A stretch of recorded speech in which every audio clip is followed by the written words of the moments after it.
पढ़ने वाले हैं। अध्याय का नाम है कृषि।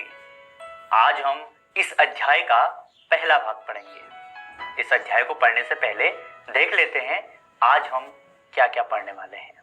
आज के इस अध्याय में हम भारतीय कृषि के बारे में जानते हुए भारत में कृषि का महत्व, भारत में कृषि भूमि उपयोग, शुष्क भूमि कृषि की विशेषताएं और गरीबों के उत्थान की योजनाएं इत्यादि बिंदुओं पर चर्चा करेंगे।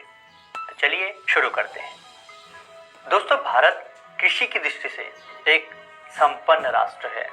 यहाँ विभिन्न प्रकार की उपजाऊ मिट्टी पाई जाती है। वर्ष भर पर्याप्त तापमान के कारण फसलों के लिए लंबा वर्धन काल मिल जाता है। इसके अलावा हिमालयों से निकलने वाली सतवाहिनी नदियों में ग्लेशियरों के पिघलने की वजह से वर्ष भर जल रहता है, अर्थात इन नदियों को सदा नीरा नदियां भी कहा जाता है। साथ ही मॉनसूनी वर्षा भी भूमिगत जल और सतही जल का पुनः भरण करती है। भारत की कृषि संपदा को यह प्रकृति का अनूठा उपहार है। दोस्तों, मॉनसून के स्वभाव के कारण कृषि निर्धारण में वर्षा का बहुत महत्व है। अधिकांश भागों में 3 से 4 महीने तक ही बारिश होती है और वह भी असमान और अनियमित। इस कारण अधिकांश क्षेत्रों में एक ही फसल उगाई जाती है।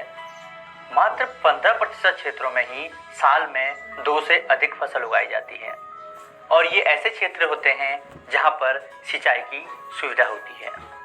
इस प्रकार भारत के अधिकांश क्षेत्रों में शुष्क खेती का प्रचलन है। दोस्तों, वर्षा की सहायता से विकसित कृषि प्रणाली को शुष्क कृषि कहते हैं। आइए भारत में कृषि के महत्व को समझते हैं। कृषि भारत के आर्थिक जीवन का प्राण है। भारत में लगभग 2/3 लोगों की जीविका कृषि पर ही आधारित है। यहाँ की विशाल जनसंख्या के लिए भोजन कृषि से ही प्राप्त होता है।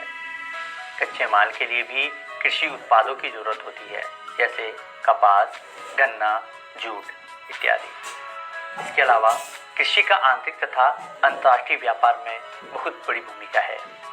राष्ट्रीय आय में कृषि का महत्वपूर्ण योगदान है।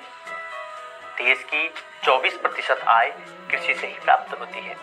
चलिए दोस्तों, अब बात करते हैं भारत में कृषि भूमि उपयोग की। दोस्तों, कृषि पर आश्रित लोगों के लिए भूमि अत्यंत ही महत्वपूर्ण साधन है, क्योंकि यह कृषि पूरी तरह भूमि पर ही निर्भर है। इसलिए गांव में भूमिहीन और गरीबों के बीच सहसंबंध देखने को मिलता है, अर्थात जो भूमिहीन हैं वही अधिकांश गरीब हैं। दोस्तों, फसलों के उत्पादन में भूमि की गुणवत्ता का भी व्यापक महत्व है, जबकि अन्य आर्थिक क्रियाकलाप जैसे उद्योग, परिवहन और आवास, इनके लिए भूमि की गुणवत्ता ज़्यादा महत्व नहीं रखती। ये बंजर और ऊसर भूमि पर भी लगाए जा सकते हैं। दोस्तों, स्थायी संपत्ति होने के कारण भूमि का सामाजिक महत्व भी है। इससे सामाजिक प्रतिष्ठा भी बढ़ती है। कर्ज के लिए इसे गिरवी भी रखा जा सकता है।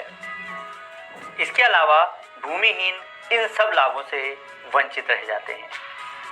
दोस्तों, कृषि योग्य भूमि में 4 तरह की भूमि सम्मिलित की जाती है। पहला है शुद्ध बोया गया क्षेत्र, चालू परती भूमि, अन्य परती और कृषि योग्य व्यर्थ भूमि। जनसंख्या के बढ़ने से कृषि योग्य भूमि पर काफी दबाव बढ़ गया है और इसका गैर कृषि कार्यों में लगा उपयोग बढ़ता जा रहा है। ऐसी परिस्थिति में कृषि में उत्पादन 2 ही रूपों में बढ़ाया जा सकता है। पहला है प्रति हेक्टेयर उपज में वृद्धि और दूसरा है शस्य गहनता कृषि। शस्य गहनता कृषि का मतलब है जब हम एक वर्ष में एक ही भूमि पर एक से अधिक फसलों को उगाकर कुल उत्पादन में वृद्धि करते हैं तो उसे शस्य गहनता कहते हैं। दोस्तों, हमें यह भी जान लेना चाहिए कि 75 सेंटीमीटर से कम वर्षा वाले क्षेत्रों में होने वाली कृषि को शुष्क भूमि कृषि कहते हैं तथा 75 सेंटीमीटर से अधिक वर्षा वाले क्षेत्रों में होने वाली कृषि को आर्द्र भूमि कृषि कहते हैं। तो चलिए शुष्क भूमि कृषि की विशेषताओं को समझते हैं। दोस्तों, शुष्कता के कारण यहाँ की मिट्टी में ह्यूमस की मात्रा बहुत कम होती है। मिट्टी की ऊपरी परत का वायु द्वारा कटाव होता रहता है। इस प्रकार की भूमि पर अधिकांशतः गरीब किसान खेती करते हैं। यहाँ पर वर्षा जल को संरक्षित किया जाता है ताकि शुष्क समय में उसका उपयोग किया जा सके। जैसा कि हम जानते हैं, गरीब किसान और शुष्क भूमि कृषि दोनों ही एक दूसरे से जुड़े हुए हैं। इसलिए गरीब किसानों के उत्थान के लिए सरकार ने कई योजनाएं बनाई हैं।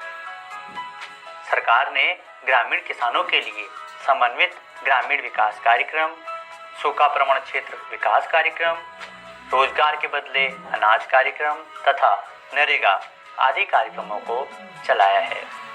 कृषि की नई तकनीकों और उत्तम किस्म के बीजों की व्यवस्था की जा रही है। पशुपालन और मुर्गी पालन को भी कृषि सहायक कार्यों के रूप में विकसित किया जा रहा है। कुटीर एवं लघु उद्योगों को भी विकसित किया जा रहा है। चलिए दोस्तों, देखते हैं आज की इस वीडियो में हमने क्या क्या सीखा। आज हमने भारत में कृषि का महत्व, भारत में कृषि भूमि उपयोग, शुष्क भूमि कृषि की विशेषताएं और गरीबों के उत्थान की योजनाएं इत्यादि बिंदुओं पर चर्चा की। अगली वीडियो में हम इसी अध्याय का अगला भाग पढ़ेंगे। अगली वीडियो में हम कृषि के प्रकार, फसल प्रारूप और भारत की मुख्य फसलों के बारे में चर्चा करने वाले हैं। तो बच्चों, आशा करते हैं आपको यह वीडियो बहुत पसंद आई होगी। मिलते हैं अगली वीडियो में। धन्यवाद।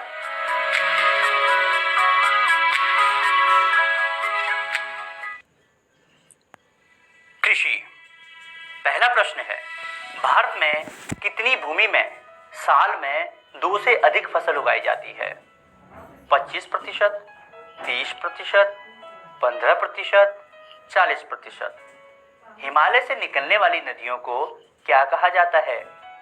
धौला नीरा, सदा नीरा, उपरोक्त दोनों में से कोई नहीं। 75% सेंटीमीटर से कम वर्षा वाले क्षेत्रों में होने वाली कृषि को क्या कहते हैं? शुष्क भूमि, आर्द्र भूमि, उपरोक्त दोनों में से कोई नहीं।